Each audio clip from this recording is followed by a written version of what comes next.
ഈ അടുത്ത് ഹിന്ദി കണ്ടന്റ് ക്രിയേറ്ററായ അപൂർവ മുഖിജ ഒരു ചാനൽ പരിപാടിക്കിടെ ഒരു സെക്ഷൽ തമാശയ്ക്ക് മറുപടിയായി ഒരു സെക്ഷൽ ജോക്ക് പറഞ്ഞതിന് അവൾ നേരിട്ടത് വളരെ ഭയാനകമായിട്ടുള്ള കമൻറ്റുകളാണ്.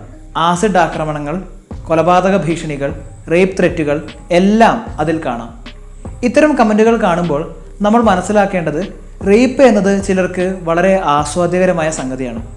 ചിലർക്ക് ഒരു പകപോക്കലാണ്, വേറെ ചിലർക്ക് ആധിപത്യമാണ്. ഈ മാനസിക നിലവാരമുള്ള ആളുകൾക്കിടയിലേക്കാണ് ഇത്തരം സിനിമകൾ ഇറങ്ങുന്നത്. നേര്, 2020, കണ്ണൂർ സ്ക്വാഡ്, പണി എന്നീ സിനിമകളിൽ റേപ്പ് എന്ന വിഷയത്തെ വളരെ ഡീറ്റെയിലോടുകൂടി ചിത്രീകരിക്കുന്നുണ്ട്. സിനിമയിലെ റേപ്പ് രംഗങ്ങളിൽ വയറിൽ കയറി പിടിക്കുന്നത്, വസ്ത്രം വലിച്ചു കീറുന്നത് എല്ലാം വളരെ ഡീറ്റെയിലായി കാണിക്കേണ്ടതുണ്ടോ എന്നതാണ് ചോദ്യം. സിനിമകളിൽ കാണിക്കുന്ന ചുംബന രംഗങ്ങൾ, നഗ്നത അതെല്ലാം മനുഷ്യർക്ക് വെവ്വേറെ രീതിയിൽ ആസ്വദിക്കാനുമുള്ള അവകാശമുണ്ട്. പക്ഷേ റേപ്പ് അങ്ങനെയല്ല. പുറത്തിറങ്ങി നടന്നതുകൊണ്ടാണ്, ഇന്ന വസ്ത്രം ധരിച്ചതുകൊണ്ടാണ്, രാത്രി ചുറ്റിക്കറങ്ങിയത് കൊണ്ടാണ് എന്നിങ്ങനെ വിക്ടിമിനെ ഒരു പ്രതിസന്ധി ഘട്ടത്തിൽ കുറ്റപ്പെടുത്തുന്ന സമൂഹത്തിൽ ഇത്തരം രംഗങ്ങൾ എങ്ങനെ സ്വാധീനിക്കുന്നു എന്നത് ചിന്തനീയമാണ്.